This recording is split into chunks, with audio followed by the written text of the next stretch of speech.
sobre delta I en cualquier intervalo del gráfico. Propensión media a consumir definida para cada determinado ingreso como la relación entre el consumo total y el ingreso total. Entonces, PMS es consumo total sobre ingreso total. Y el compañero continúa. Bueno, ahora vamos a hablar sobre el análisis gráfico de la función consumo y de las respectivas propensiones. Bueno, la función consumo depende de dos valores: el consumo, que se dibuja sobre el eje de la ordenada, y los ingresos, que también se lo denomina Producto Interno Bruto o PIB de las abscisas. Estas dos rectas están medidas en una misma escala, o sea que si dibujamos una recta de 45 grados que inicia en el origen, todos los puntos tendrán un mismo valor, tanto para el consumo como para el ingreso. Esta función consumo es una función lineal, como había presentado Aníbal, y es igual a C sub 0 más A por I, donde C es el consumo. Al valor C sub 0 se lo denomina consumo autónomo, que es el valor del consumo, que se produce igual a 0, A, que es la pendiente, e I, que es el ingreso. En el caso de la gráfica, el consumo autónomo, como vemos, es de 500. Si dibujamos una recta de 45 grados que parte del origen, y ya que los ejes tienen una misma escala, en cada punto de la recta el consumo será igual al ingreso. A superponer estas dos rectas, la de 45 grados y la de consumo, se encuentra que existe un punto que en este gráfico es el punto B, y a este punto se le llama punto de nivelación, que es el punto de la curva de la función de consumo, donde el ingreso es igual al consumo. Ahora bien, ¿qué pasa hacia la izquierda del punto de nivelación? Por ejemplo, en este punto A, el consumo que realiza cada familia, teniendo un ingreso menor al indicado, eh, anterior, sí, indicado por el punto de nivelación, no será suficiente para satisfacer sus necesidades, por lo que le llevará en consumo, que es lo que provee esos ingresos. A esto se le conoce como desahorro, que es un ahorro con signo negativo. Lo contrario ocurre a la derecha del punto de nivelación. Tomemos como ejemplo el punto D, en el cual la familia ya posee un ingreso mayor al punto de nivelación, en el cual, para satisfacer sus necesidades, ya no necesita gastar todos sus ingresos, y a este excedente es lo que se conoce como ahorro.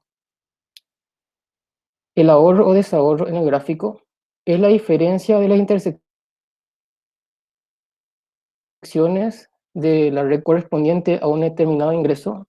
En el gráfico podemos ver 3.700, por ejemplo, para el punto D. Dibujamos una recta vertical y se intersecta con la función consumo y la recta de 45 grados. Esa distancia de los dos puntos de intersección es lo que se conoce como ahorro. Si es de signo positivo, desahorro; si es de signo negativo. Siguiente, por favor. Vamos a analizar el análisis gráfico de las funciones de consumo y las propensiones. Bueno, debido al análisis anteriormente sobre la relación del consumo correspondiente a cada ingreso, encontramos que la pendiente de la curva es menor que la unidad, y a esta pendiente se le denomina como propensión marginal a consumir, y se calcula como el cociente entre la variación del consumo y la variación del ingreso. También se analiza lo que se llama propensión media a consumir. A medida que el ingreso aumenta, el consumo también aumenta, pero menos que proporcional. Debido a esto, la propensión media a consumir irá disminuyendo, y este se calcula mediante la siguiente fórmula, que es propensión media a consumir igual al consumo total dividido el ingreso total. Siguiente, por favor. Bueno, acá en este gráfico se muestra una tabla donde se ve el ingreso con sus respectivos niveles de consumo. Y acá podemos ver que la propensión media a consumir es constante, igual a 0,8 para cada par de valores de ingreso y consumo, y estos valores los correspondientes a la gráfica analizada anteriormente. Siguiente, por favor.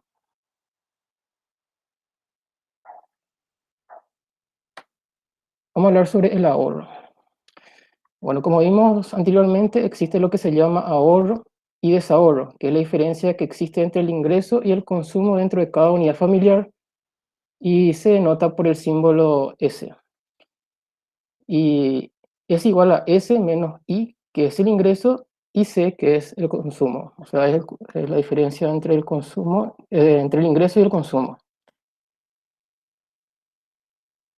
En esta tabla, dos puntos. El punto B, por ejemplo, que era el punto de nivelación, el consumo es igual al ingreso, por lo tanto, el ahorro que se genera es cero. El punto A, que es el que se encuentra a la izquierda del gráfico, toma valores negativos por ser el consumo mayor que el ingreso, y lo contrario ocurre en el punto C o D, donde el ahorro ya toma valores positivos. Siguiente, por favor. También podemos dibujar una gráfica del ingreso versus el ahorro, donde vemos más claramente lo que ocurre. Partiendo de un valor negativo en el desahorro, menos pasando por el cero, y después toma valores positivos el ahorro. Esta gráfica, si vemos, si dibujamos partiendo de la gráfica consumo-ingreso, el punto B tiene por el mismo ingreso 2000. Siguiente, por favor. Al igual que la función consumo, el ahorro también tiene sus respectivas propensiones. La función marginal ahorrar, que es la pendiente de la función consumo, se mide por el cociente entre la variación del ahorro y la variación del ingreso. Y la propensión media a ahorrar es el cociente entre el ahorro total y el ingreso total. Siguiente.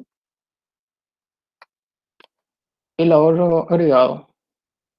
El ahorro agregado y de consumo que hemos visto es para cada unidad familiar. Si ahora juntamos todos estos valores de la familia, a nivel del país tenemos lo que se denomina agregado, o sea, es el ahorro en su conjunto. Este valor es importante para saber en dos valores de tiempo diferentes cosas.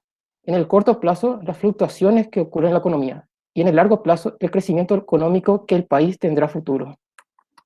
¿Por qué decimos crecimiento económico? Porque lo que no se consume, es decir, lo que se ahorra, se puede invertir en nuevos bienes de capital, y es el capital el factor clave para el crecimiento económico a largo plazo. Siguiente.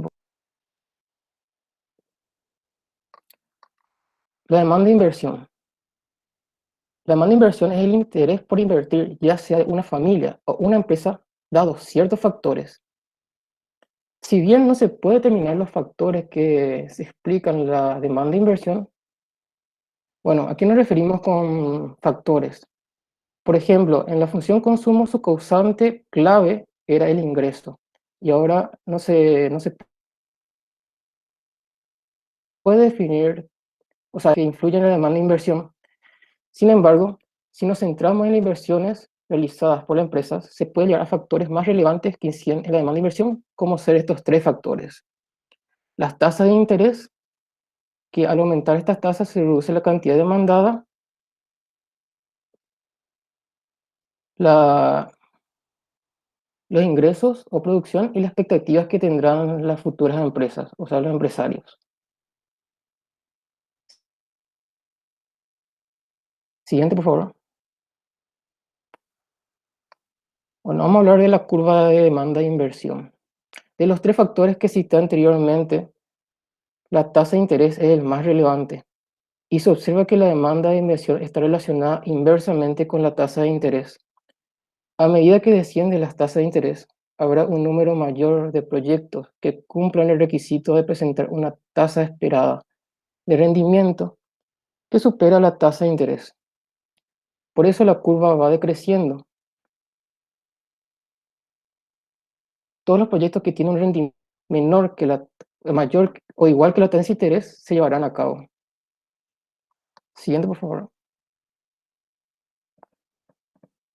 La demanda agregada. Bueno, la demanda agregada es el total de bienes y servicios que un país produce a un determinado nivel de precios y en un determinado periodo de tiempo. Ahora el compañero Alfredo les hablará sobre el equilibrio de ingresos.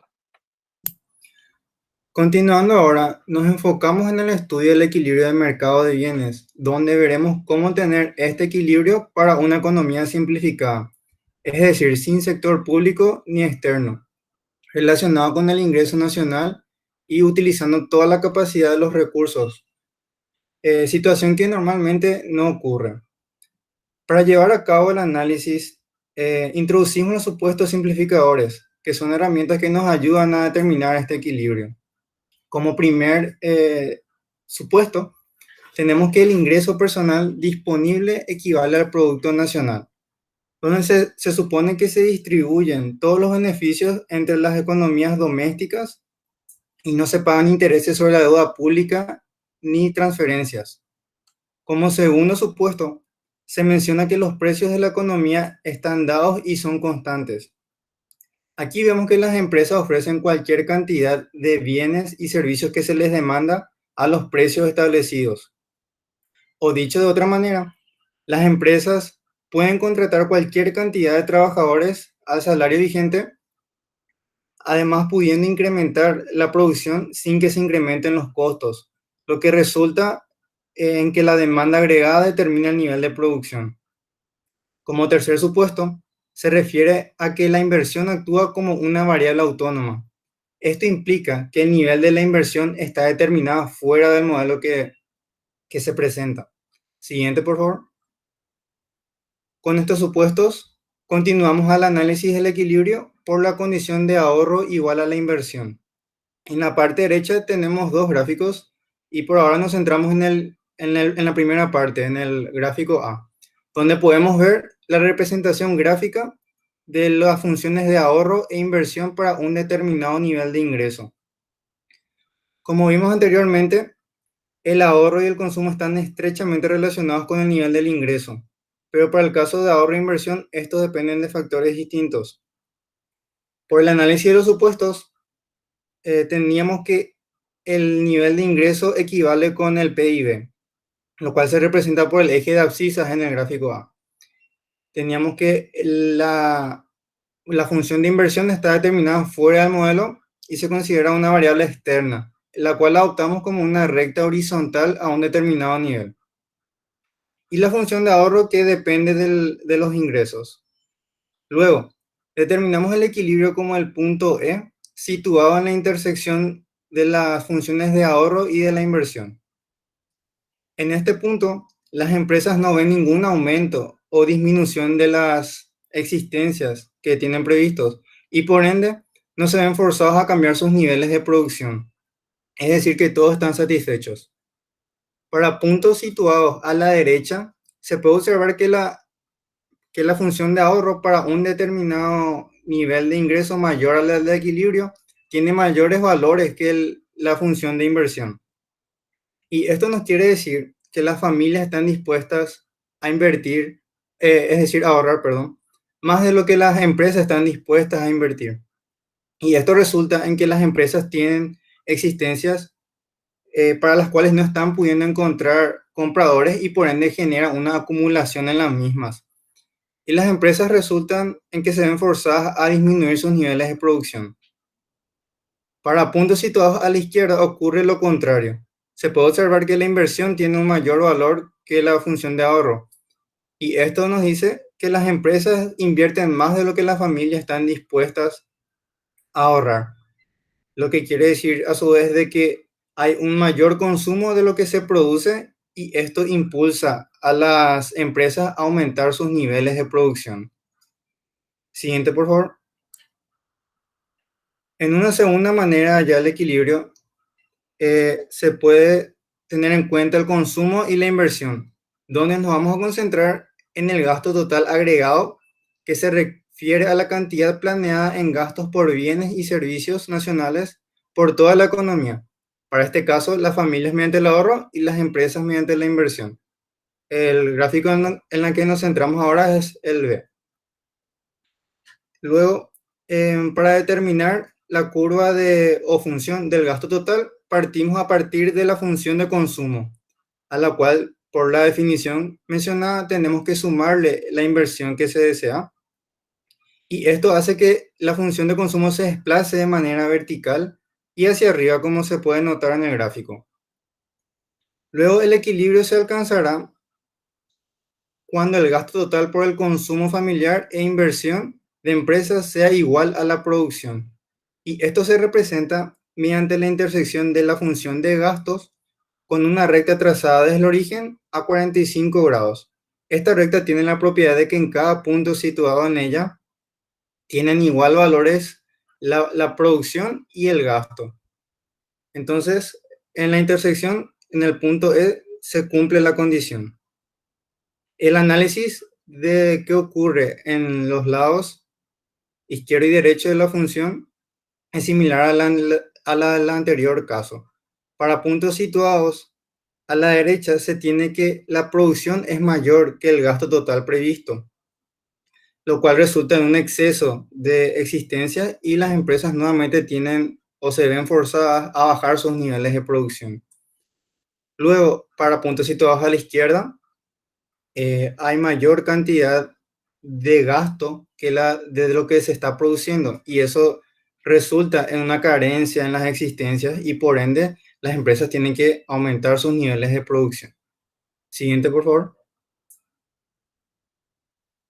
Y todos estos ajustes que realizan las empresas se deben a respuestas a esas variaciones que justamente ellos tratan de prever porque siempre quieren tener un equilibrio en la producción para que no haya algún desfasaje de la inversión. Entonces, el equilibrio de la producción, justamente como mencioné, se encuentra al nivel de precios vigente, donde el gasto total planeado es igual al nivel de producción ofrecido. Esto se puede representar mejor en el siguiente cuadro que vamos a presentar. Siguiente, por favor. Donde tenemos diferentes casos con las producciones, con el consumo, las inversiones, el gasto total y lo que nos interesa aquí, que es la diferencia entre la producción total y el gasto planeado. Porque esta diferencia nos indica cómo van variando la existencia en las empresas y cómo estas tienen que responder en consecuencia para mantener ese equilibrio en la producción. Para que sea más didáctico, ahí lo que está en azul, o sea, lo que marqué como azul, son casos donde disminuyen al tener una diferencia negativa y la respuesta que tienen las empresas, que en este caso es expansión en el nivel de producción. El caso en verde sería el caso ideal, donde no varían las existencias y todos quedan satisfechos. Ese sería el equilibrio que estamos buscando. Y para la parte final, en esa positiva, indica que hay un aumento que genera, como mencioné, una acumulación de existencias y por ende las empresas tendrían a contraer o disminuir sus niveles de producción. Siguiente, por favor. Y ahí era lo que le correspondía a la compañera. Hola, profe, ¿qué tal? ¿Cómo está, señora? ¿Todo bien? Bueno, voy a comenzar nomás ya. Mi parte. Gracias, Bueno, gracias por estar su pequeño bien. sí, está súper bien. Sí, tengo todavía la mancha acá de... Acabo Madre de llegar mía. al sanatorio. Mire, usted está Bueno, liberada, en serio. Está liberada, no se preocupe, señora. dale, dale. Bueno, voy a continuar. Bueno, el aumento de la demanda Gracias. agregada. Eh, bueno, dice el aumento de la demanda agregada, el multiplicador de la inversión. Bueno, suponemos que una empresa quiere invertir en su negocio, ¿verdad? Y el tema es que al invertir, ¿verdad? En su negocio va a haber mayor producción eh, y bueno, y eso es lo que se quiere saber, en cuánto se va a aumentar esa producción. Y a eso es lo que en economía le llamamos el aumento de la producción, ¿verdad? Acá dice justamente, si pongamos una empresa eh, ante expectativas favorables de la venta, deciden incrementar la inversión y el problema es determinar en cuánto aumentará. Cuando se incrementa la demanda de bienes, la empresa aumenta la producción y empleo, ¿verdad? Lo que lleva a la economía doméstica a disponer más dinero, ¿verdad? Y incrementa la demanda de consumo. En respuesta a este incremento, las empresas volverán a aumentar la producción de forma que pone en marcha el proceso que determina el aumento de producción. Bueno, básicamente eso, el multiplicador de la inversión es saber en cuánto ese pequeño monto que la empresa invirtió va a generar la producción generada, va a aumentar así la demanda en el consumo. Y ese multiplicador, lo que se llama multiplicador de inversión, ¿verdad? Siguiente. Hola. Siguiente. Bueno, y acá está. El multiplicador de inversión es básicamente un concepto que mide la relación de las posibles variaciones de inversión y sus efectos en la producción interna bruta, ¿verdad? Y acá tenemos lo que sería la fórmula, ¿verdad? Sería el multiplicador, ¿verdad? Que sería 1 sobre 1 menos me olvidé Propensión marginal a consumir. Propensión marginal a consumir, ¿verdad? Generalmente creo que es 0,8, que en el libro había leído, ¿verdad? Y bueno, siguiente.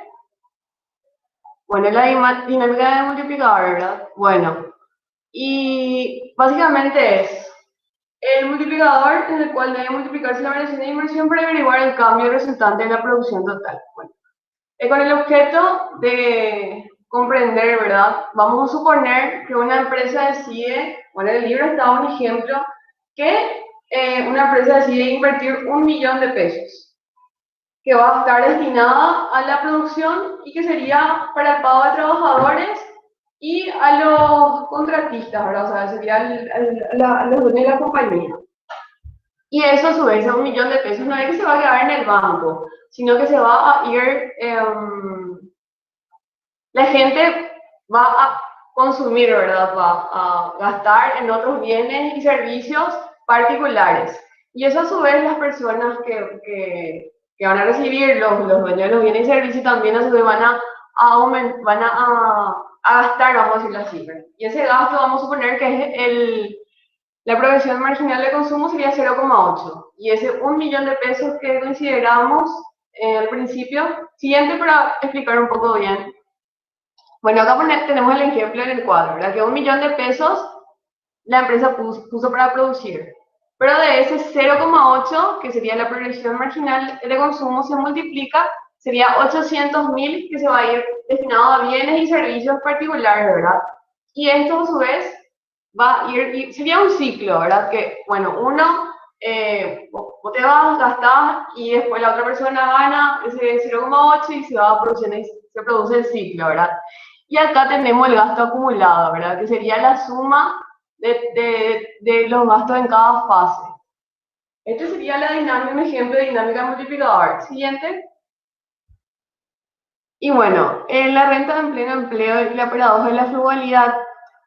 Bueno, si la economía se encuentra en una situación de pleno empleo, es decir, cuando se alcanza una producción potencial, un aumento del gasto público desplazará la inversión privada. En segundo lugar, el efecto del desplazamiento puede producirse cuando las tasas de intereses suben de forma notable debido al crecimiento de la deuda pública y reducen la inversión privada sensible a las tasas de intereses.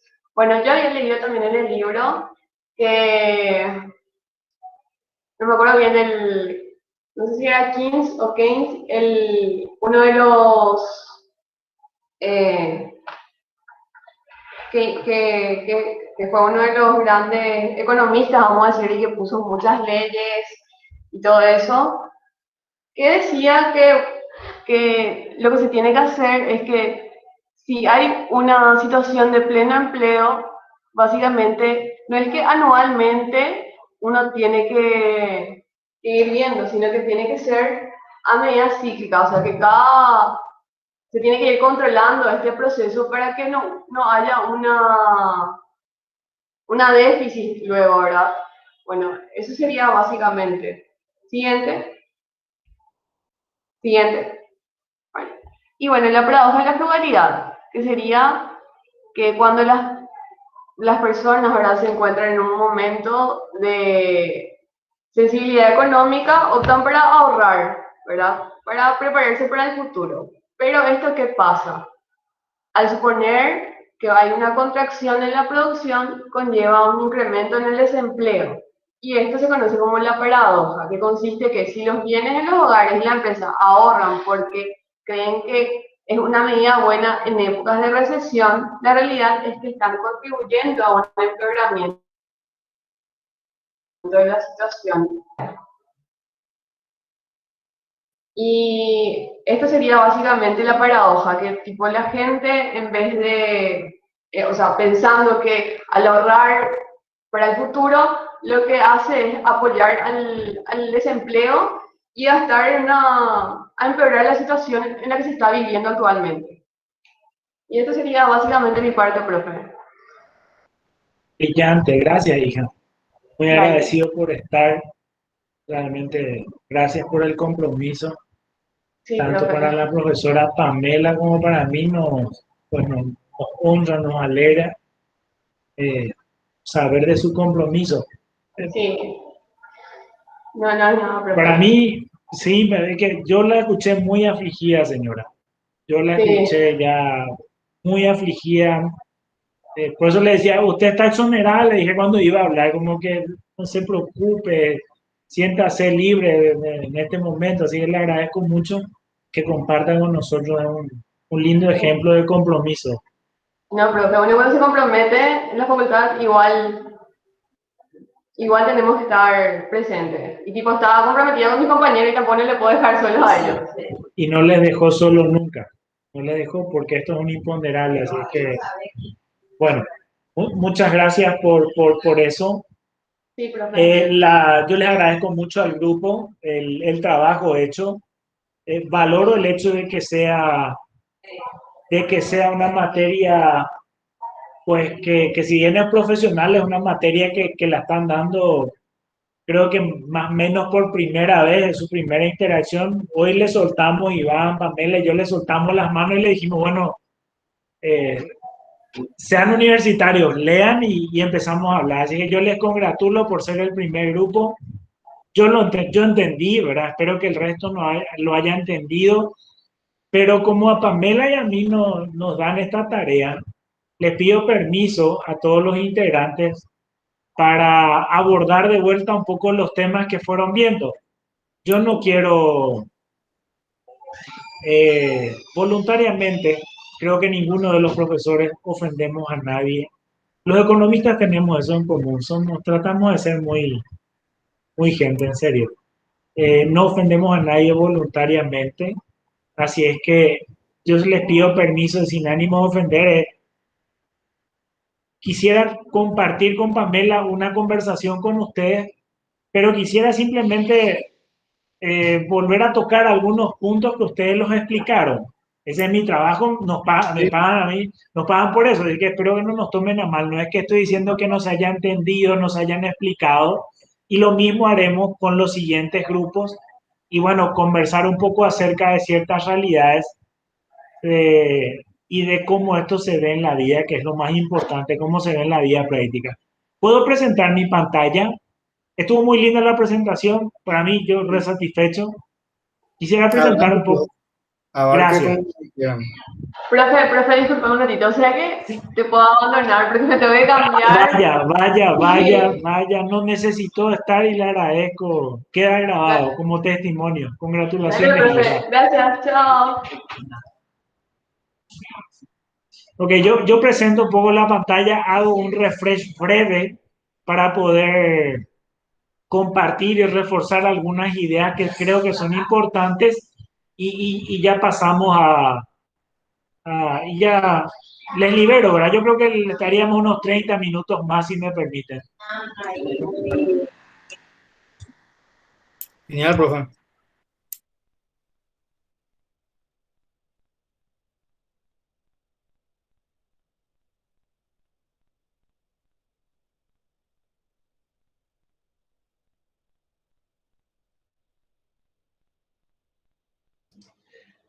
Profe, está apagado tu micrófono.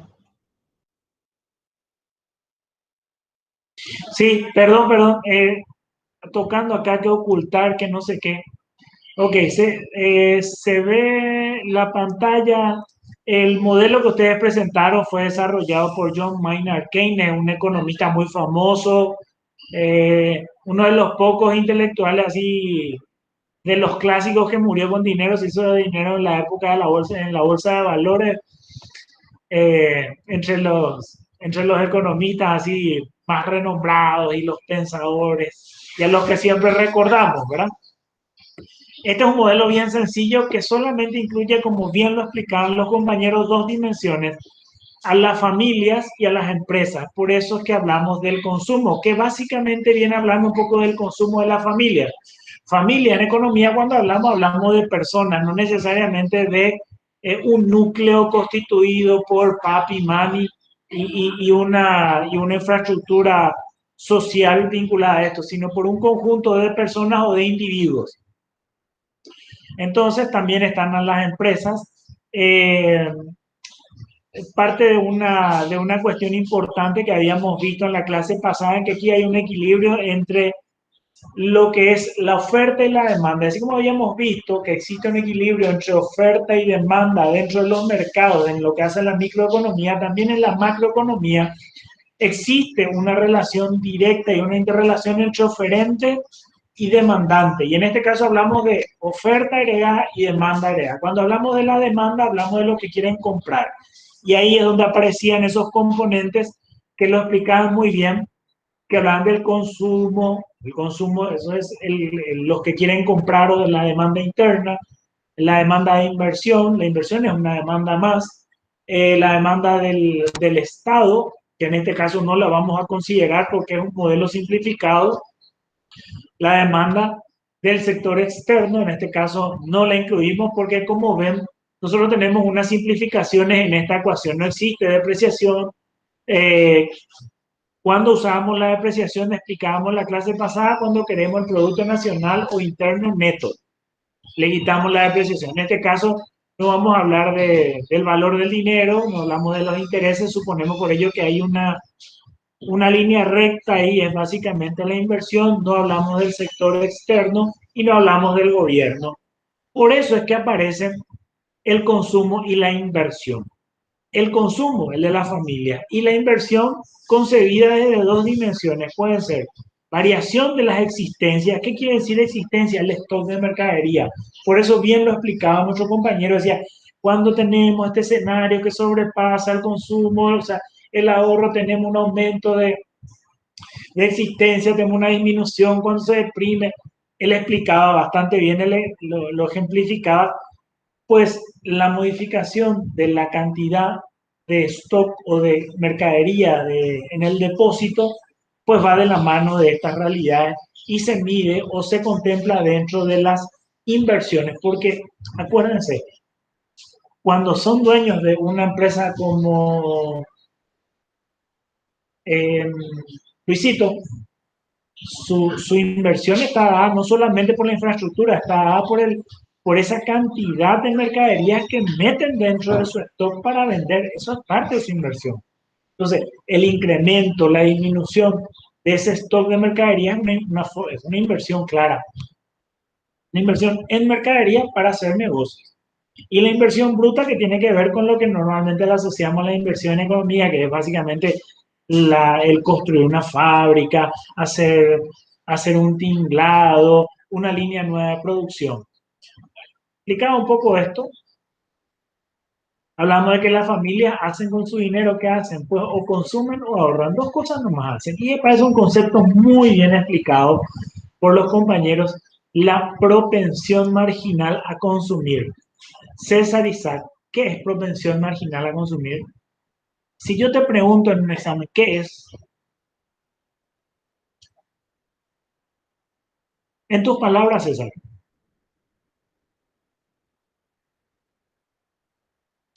Yo creo que es todo tipo el excedente de ingresos que tenemos que destinamos directamente al consumo. Sí, complemento, ¿sí? Sin César. Sí. Porque es tu primer contacto con esto. ¿Qué era propensión? Era la tendencia a hacer qué cosa, la tendencia a asignar una parte de mi dinero a consumo. Por eso se llama propensión marginal a consumir. Alfredo, ¿se acuerda cuando hablábamos del concepto de lo marginal? Esto lo incorporamos, tenemos que incorporarlo a nuestro lenguaje profesional. Cuando decimos lo marginal de esto, ¿se acuerda que decíamos el adicional? Es decir, cuando se incrementan 1000 guaraníes, 100 guaraníes, un guaraní, como dice el libro, una unidad más. Si hay un incremento en una unidad más, la tendencia por cada guaraní que se incrementa en nuestro bolsillo a gastar, esa es la propensión marginal a consumirse, esa es la tendencia a gastar. En el libro ustedes van a ver que existe una tendencia a gastar, ese es el 0,8%. Quiere decir que 8 de cada 10 guaraníes tiende a gastar esta sociedad. Ese es un promedio, César. Y lo explicaba bien, no recuerdo quién fue el que explicaba tal, creo que fue Aníbal, no sé si usted explicaba, Aníbal, el tema de la propensión media, ¿se acuerda?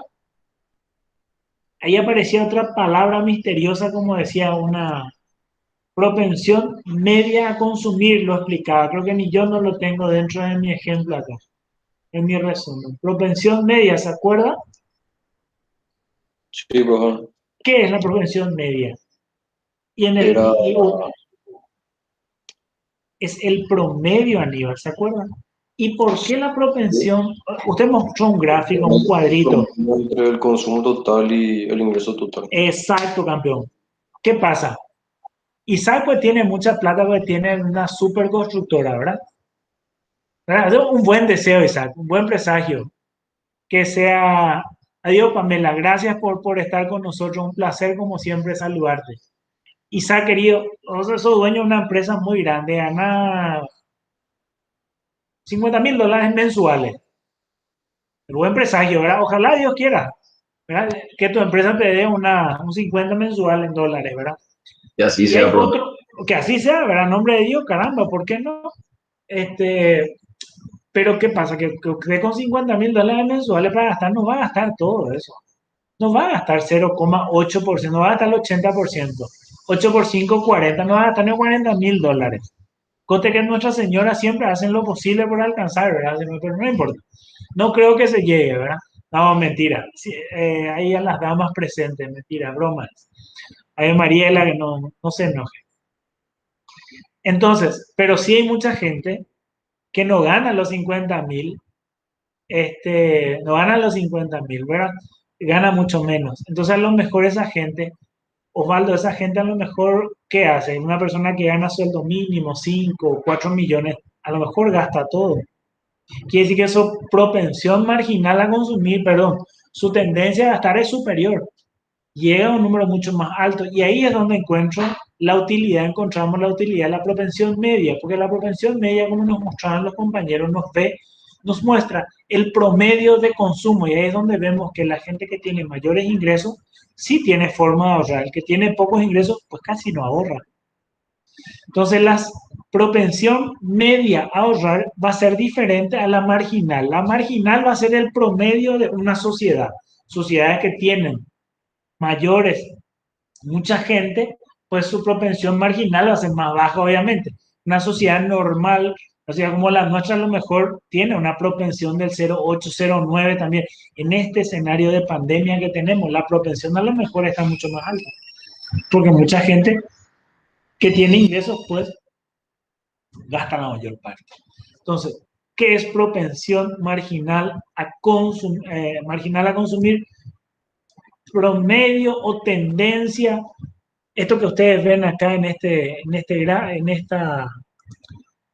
que está aquí, es por cada aumento de $1 de las familias que ganan, el 75% de eso se destina a consumo y la diferencia se destina a ahorro. Y tampoco es la igualdad que explicaba la señora, que hablaba de que despejando un poco se hace, despejando y viendo, bueno, llegamos ahí enseguida.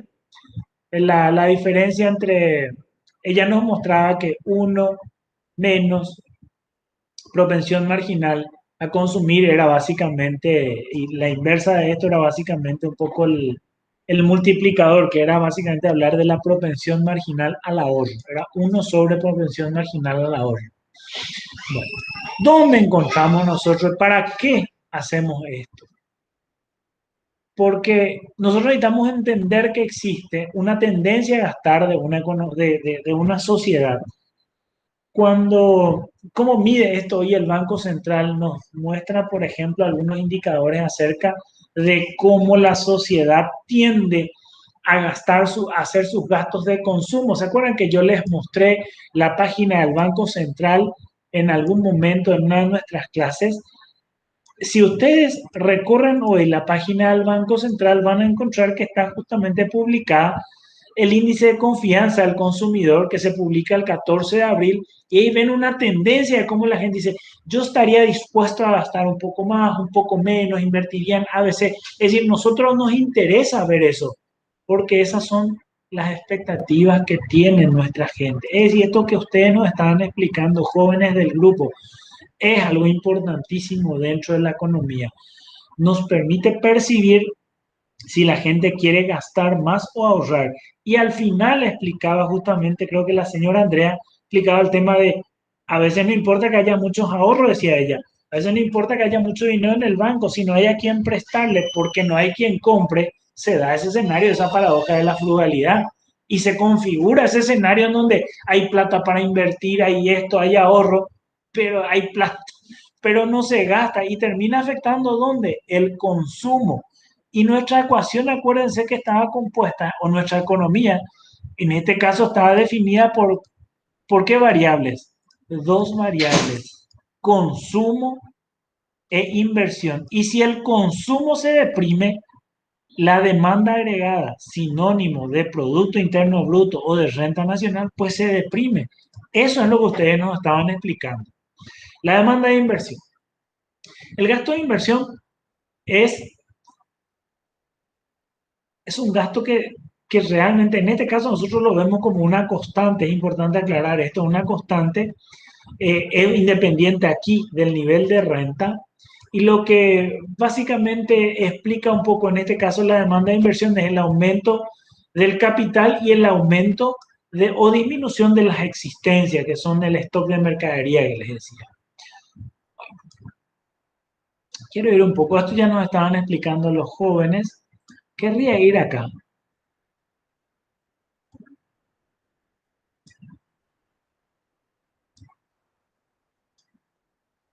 ¿Qué pasa cuando, ¿qué pasa cuando nosotros tenemos una demanda agregada la cual incluye un consumo más un nivel de inversión dado o determinado que es un nivel fijo, no lo consideramos en esta ecuación. El que está considerado el que determina la inclinación es la propensión marginal a consumir, que, aclaro, tiene que ver con el hecho de que estamos usando una ecuación lineal, no estamos usando una hipérbola, una parábola. Entonces, por eso decían hoy, la propensión marginal a consumir es sinónimo de pendiente. Bueno. ¿Qué pasa cuando se da un incremento? Fíjense, ¿qué pasa si nosotros como país, si nosotros como economía buscamos la manera de promover el incremento de esta variable que se llama inversión? Y a lo mejor le decimos a la gente, bueno, mira, por el tema del COVID vamos a evitar, no te vamos a cobrar impuestos, trae tu dinero, por 2 años no te vamos a cobrar impuestos. Ahora no va a haber multa para el que quiera pagar fraccionado, pero no hay interés para el pago fraccionado. Podría generarse un incremento del nivel de la inversión. Si incrementamos el nivel de inversión de I sub 0 a I', ¿qué es lo que sucedería en nuestra ecuación? Cambia este nivel de ordenada inicial. Aquí se está midiendo no solamente el gasto, sino, bueno, el gasto en inversión y en consumo, ¿verdad? Fíjense qué es lo que sucede.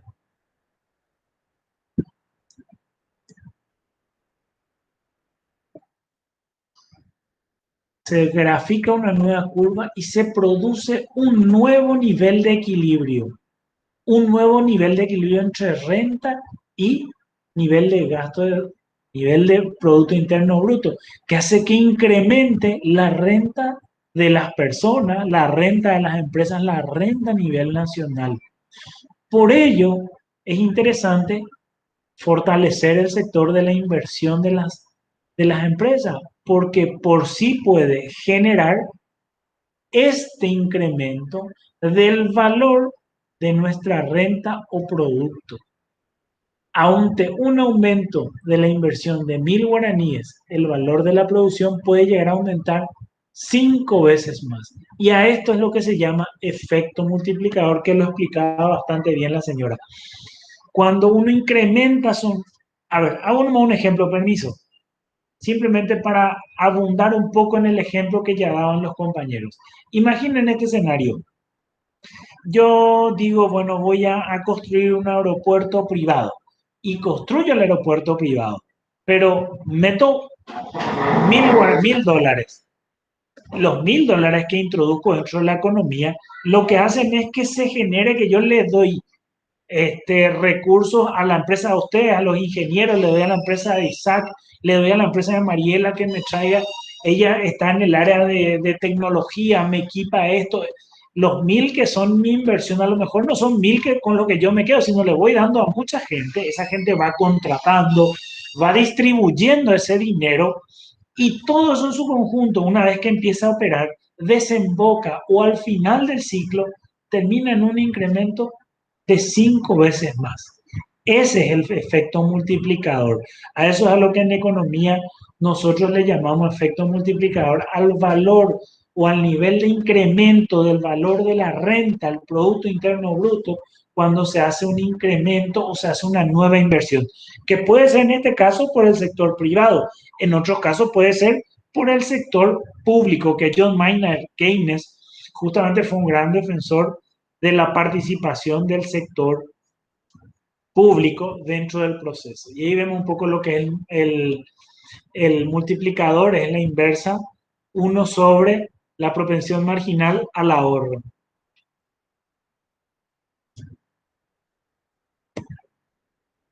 Entonces,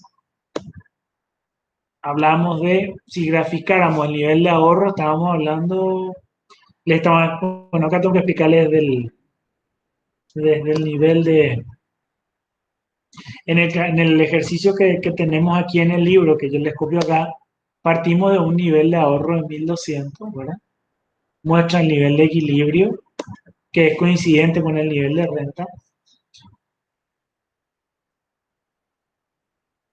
Entonces, si quisiéramos determinar un nivel de equilibrio con una propensión marginal a consumir del 0,8, un nivel de, obviamente, de propensión marginal a ahorrar del 0,2, con un aumento o con una inversión nueva de 1.000, introducir esto en una ecuación nos lleva a este nivel, a este nuevo nivel de equilibrio y vemos cómo crece toda la economía en su conjunto y pasa de 6.000 pasando por todo este ciclo hasta 11.000 y encontrando obviamente un equilibrio entre producción y demanda, es decir, equilibrio entre demanda agregada y nivel de renta nacional, generando también un equilibrio entre lo que se ahorra y lo que se invierte, que son los dos equilibrios que deben darse para encontrar este punto.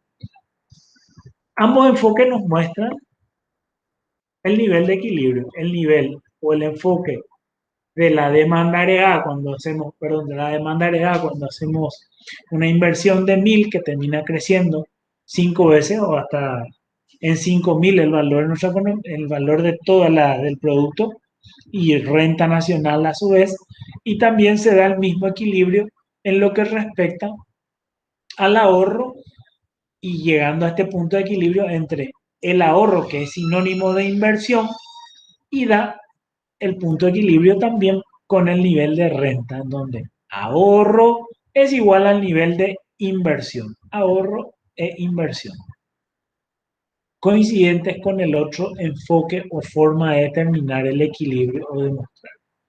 La paradoja de la frugalidad que explicaba la señora, explicaba muy bien justamente un escenario en el cual a lo mejor partiendo de una situación de equilibrio que puede estar dada por esta curva, las personas empiezan a incrementar sus niveles o sus expectativas de ahorro. Dicen, no, ahorremos, estos son momentos difíciles, comienzan a ahorrar cada vez más. El hecho de ahorrar cada vez más sin que esto termine por desembocar en mayores inversiones, como la gente en un momento determinado puede no tener expectativas favorables para invertir, puede afectar a una contracción del nivel de consumo y hacer que se desplace la curva de demanda agregada a demanda agregada prima y contraer todo el valor de la economía. Imagínense, por eso momentos como los que vivimos hoy jóvenes son importantes en mantener la confianza de la gente y es importante mantener las expectativas. Si hacemos que las expectativas se depriman, todo el escenario puede contraer, o sea, estas expectativas negativas pueden hacer que la gente cada vez gaste menos, junte más su platita por las eventualidades, nadie gasta, nadie invierte, porque no se está invirtiendo, porque nadie gasta, puede terminar afectando negativamente a la economía. Es decir, esto que parece así un poco probable que se dé, puede darse bajo ciertas circunstancias en ciertos escenarios y son las realidades que deben ir siendo corregidas. La señora Andrea, ¿era verdad? Jóvenes. Andrea hablaba Sí, de... profe. Andrea, ok. Andrea, por ejemplo, nos estaba hablando acerca de un escenario también que se puede dar y que se llama efecto crowding out o efecto desplazamiento. Ella explicaba, justamente decía, miren, ¿qué puede suceder? Puede que cuando el Estado se incorpore, no tiene forma, no tiene recaudación. Ustedes ayer estaban viendo con el profesor situación financiera. El Estado empieza a tener déficit. Una de las formas de financiarse que tiene el Estado es tomando, tomando deudas. Nosotros usamos un esquema de deuda hacia el exterior, emisión de bonos hacia el exterior. ¿Qué pasa si él empieza a tomar la deuda a nivel interno y dice, bueno, miren, bancos privados, yo quiero tomar deuda de ustedes? Como el Estado puede tomar deuda a tasas más altas porque tiene menores, porque puede cubrir esas diferencias, no tiene la presión del mercado y de la eficiencia que una empresa privada necesita tener. Por ejemplo, Isaac, imaginemos que está en la empresa usted. Para que usted sea un inversionista, ¿cuáles son las condiciones que se deben cumplir? Para repasar un poco ese punto. Que tiene que haber una demanda, quiere decir, usted invierte si hay alguien a quien venderle. Tiene que haber, Isaac, una coyuntura favorable, es decir, usted tiene que estar seguro de que si pone plata, pues alguien va a comprar su mercadería y va a poder pagar su crédito. Y también necesita una tasa de interés razonable porque si no va a tener que devolver capital más intereses y si los intereses son muy altos, bueno, caramba, se cae de la ecuación. El precio que va a tener que trasladarle al cliente va a ser muy alto y le deja fuera. El Estado, esa variable no tiene ese problema. Él puede pagar precios más altos porque él puede derivar a plazos más largos, puede hacer otro tipo de ingeniería. Entonces, competir con usted o con su firma, yo he estado, a mí me es fácil, yo le puedo ofrecer una tasa más alta que a usted le deja fuera. Y ese es el efecto de desplazamiento o crowding out que se puede hacer cuando nosotros empezamos a tomar deuda a nivel interno. Por eso Paraguay busca también financiar su deuda como o financiar su inversión tomando dinero de afuera, dejando el dinero del sector privado, el ahorro interno, dejándolo adentro para que lo pueda, para que el sector privado compita y nosotros no entremos como estaba a competir con ellos, porque vamos a ser un competidor muy agresivo y podemos generar un desplazamiento que no es favorable. Dejamos acá, caballeros, hoy son 19:25, 1 hora 30, les dije que quería hacer un poco por ahora para no extendernos demasiado. Les felicito al grupo, en serio, sumamente satisfecho.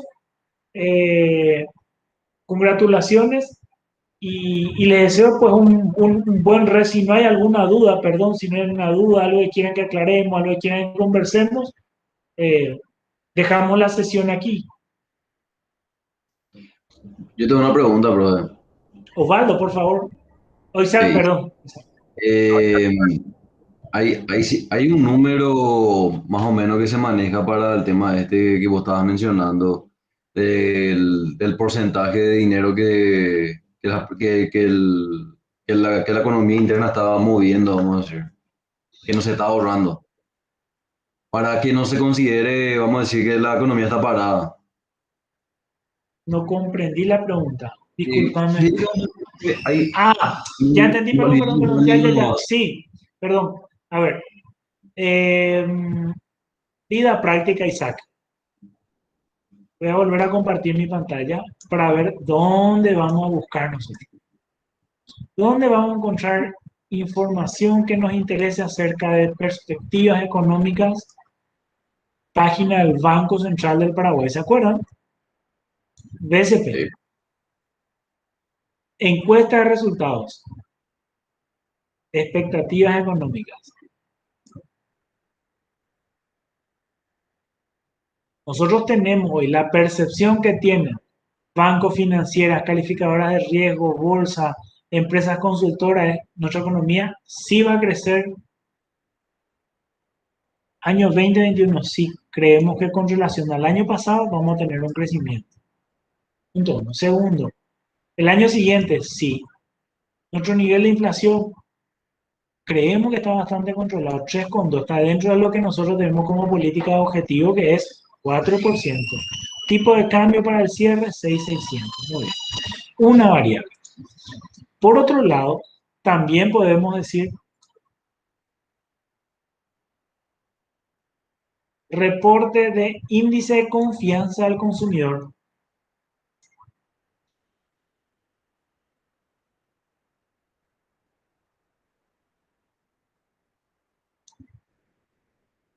Índice de confianza del consumidor me da un promedio. Son dos índices realmente, el índice de confianza del consumidor y el índice de confianza se constituye, se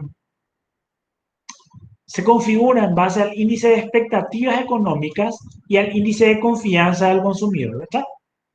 El famoso instrumento este. Y lo que nos permite, acá van a ver un poco la distribución de los encuestados, niveles, principales resultados de la encuesta. Bien. Dice de confianza. Dice confianza al nivel neutral, que es un poco el nivel, el promedio, esto está sobre una base de 100, obviamente. Va bajando un poco, es decir, la gente, expectativas va subiendo por encima, es decir, hay más gente, hay un 63, 64% de la gente que está por encima de estas expectativas de cómo va a estar la situación económica, de que va a ir mejorando, y empiezan a preguntar más abajo, ¿qué dice? ¿Cree usted que su situación económica está mejor, igual o peor que hace un año? Y empieza igual, mejor, peor. Obviamente, de marzo al 2021, siempre vamos a tener escenarios como este. Va a tener mejor con relación al 2020, con relación a diciembre, con relación... Mejoró. Mejoró la percepción personal de las personas, lo que es igual, peor. Y fíjense en peor. ¿Qué pasó en peor? ¿Qué pasó en peor? ¿Creció o disminuyó? De diciembre del 2020 a marzo del 2020. Exacto. Hay una percepción de que va a mejorar, parece. ¿Cree usted que su situación va a mejorar? ¿Seguirá igual o empeorará? ¿Mejorará? Bueno, acá hay un 13,53% que seguirá igual un 13 y empeorará un 14. Acá poco hay una expectativa un poco negativa. ¿Cree usted que la situación económica de su hogar estará mejor, igual que hace un año? Mejor, 14%. Igual, casi la mitad. Y peor, un 35%. Un 64%, por así decir, que está, por lo menos cree que son mejores las expectativas. ¿Cree usted que la situación de eso? Y así va desarrollando este concepto. O sea, nosotros podemos ver expectativas, sí podemos ver y sacar expectativas. Tenemos herramientas cuando necesita hacer estos análisis para tener ideas en su vida profesional, cuando va a hacer estudios de mercado, va a tomar esta página, va a tomar las expectativas y va a tomar la página del Instituto Nacional de Encuestas. Punto uno. ¿Sí? ¿Se acuerdan? No se olviden de eso, eso les va a servir. sé que me preguntaste otra cosa, pero también las expectativas me ayudan a esto, a explicarte esto. Las expectativas están relativamente buenas. Sí puedo ver en la página también del Banco Central el nivel de ahorro de las personas. Puedo ver en la cantidad o el stock de ahorro que tienen los bancos. ¿Y eso dónde puedo ver? Puedo ver en el precio del dinero. A ver, vuelvo a compartir mi papel. Desactive para mirarte nomás mientras que hablábamos. Vuelvo a presentar toda mi pantalla. Y otra vez. Es medio maniático, pues, disculpen. Pero quiero nomás mostrarles dónde, porque la clase no es eso, tiene que ser eso. Tienen que poder saber de dónde encontrar la información que alguna vez les va a ser útil. Bueno, vuelven a ver mi pantalla, ¿verdad? Entonces, indicadores financieros a febrero del 2021.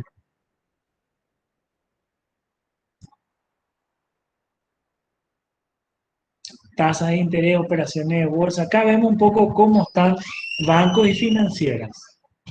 El promedio ponderado, tasa activa promedio. La tasa activa promedio en moneda nacional es el promedio del valor del dinero. La tasa activa es la tasa de los préstamos. Es decir, cuánto cuesta. Ahí ya van, obviamente, van bajando. Aquí subió un poco, ¿verdad? Entre agosto y febrero volvió a subir, pero en términos generales fue disminuyendo. Fue disminuyendo. Quiere decir que en este periodo de tiempo, entre febrero, agosto del año pasado, o febrero del 19, fíjense acá, febrero del 19, febrero del 21, febrero del 20, la tasa fue bajando. Quiere decir que las tasas van bajando. ¿Por qué bajan las tasas? Recién vimos la inversión. ¿Por qué bajan las tasas? La compañera explicaba, o no, perdón. Creo que uno de los compañeros ha explicado básicamente que la demanda de inversión es eso, es una curva de demanda. Y a menor tasa, mayor cantidad demandada de inversión. Quiere decir que hay mucho dinero, hay dinero y los bancos están bajando las tasas. Quiere decir que hay stock de dinero. Y están bajando de forma tal a motivarles a la gente a poder ingresar. El préstamo de consumo siempre es el rey de todo, obviamente. ¿Por qué? El rey de todo. Este es el que presta para cambiar su auto, presta para cambiar su heladera, o préstamos, son préstamos de consumo, ¿verdad? Ven que igual la tasa también bajó. El préstamo comercial y el préstamo para stock de mercaderías. Préstamo para la vivienda, un préstamo muy seguro porque usualmente es un préstamo hipotecario. Para desarrollo, un préstamo que usted puede tomar, por ejemplo, Isaac o Mariela toman en su empresa para inversión. Y acá hay una tasa del prácticamente 10%, 9, 10, 9,20, pónganle, 9,20. Esa es la tasa hoy de tiempo. Pero en general el comportamiento de las tasas es con tendencia a la baja, ¿ven? Con tendencia a la baja.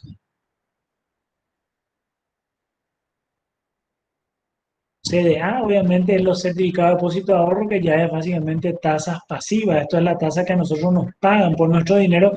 Naturalmente que también los bancos pues van a ir bajando sus tasas, porque si nos pueden prestar caro. Si esto nos va mostrando un indicio de cómo está el stock de dinero en los bancos y si uno entra a la página del Banco Central, hay un lugar en donde el stock de dinero en circulación, el M0, se puede medir. La clase pasada yo le había mostrado eso, M0, ¿se acuerdan? En uno de los gráficos. Sí se puede ver cuánto hay el M0 disponible, que es la cantidad de billetes y monedas en circulación en manos del público y en las bóvedas de los bancos comerciales. Sí se ve eso, estimado Isaac, ¿sí? Los economistas trabajan con eso, cuando trabajas todos los días con estos análisis y haces ese análisis. En tu caso que vas a ser ingeniero, que no necesitas hacer ese análisis, a vos te sirve ver esto que te decía, ve esta página, esta va a ser rica en tu vida profesional para ir tomando decisiones. Y aunque no la uses tú, Isaac, pues pídele a tus técnicos, a la de la empresa, al tesorero, che, socio, veme cuánto están las tasas, veme cuánto, ahí vamos a ver cuánto están las tasas promedio, y también eso se compara con cómo está el mercado de la bolsa de valores, que ustedes que están en el área de la industria, les va a ser muy interesante el lugar a lo mejor de pedir un préstamo, emitir un bono si son una empresa grande, como hacen estas empresas grandes que emiten deuda.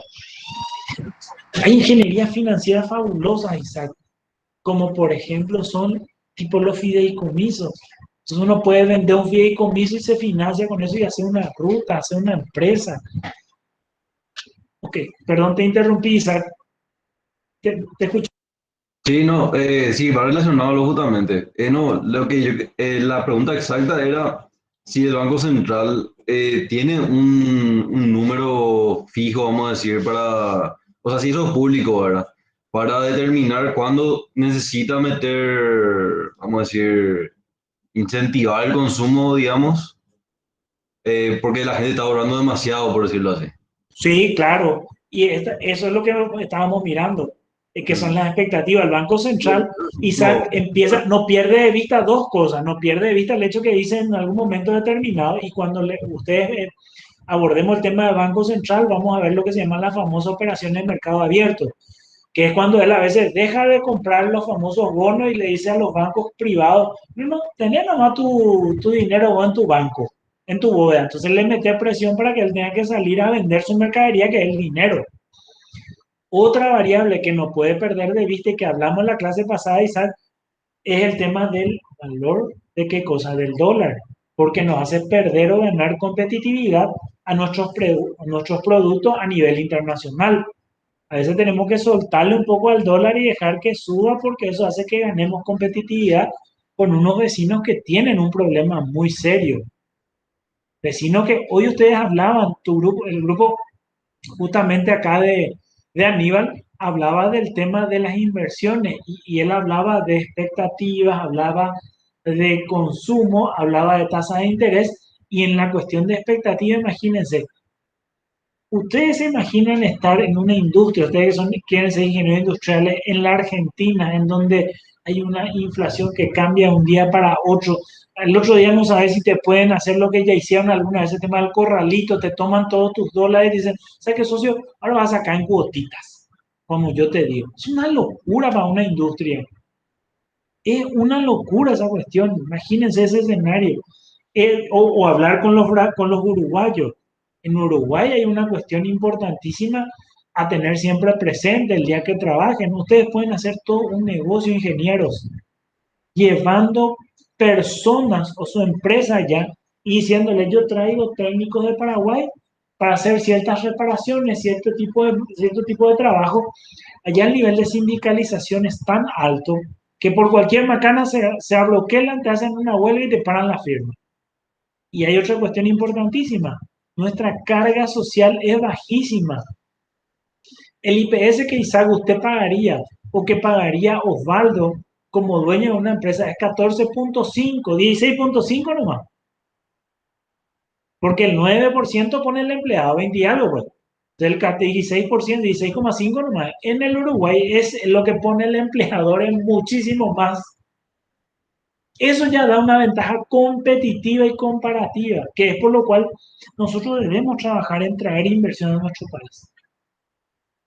Es decir, sí a su razonamiento de lo que usted me estuvo mencionando, sí el Banco Central se ocupa de ver tasa, expectativa y también inclusive nivel de depreciación de la moneda, que es la cuestión competitiva. Esto no lo podemos, no se dice así porque esto es ilegal hacer depreciaciones competitivas, no es de caballero, ¿verdad?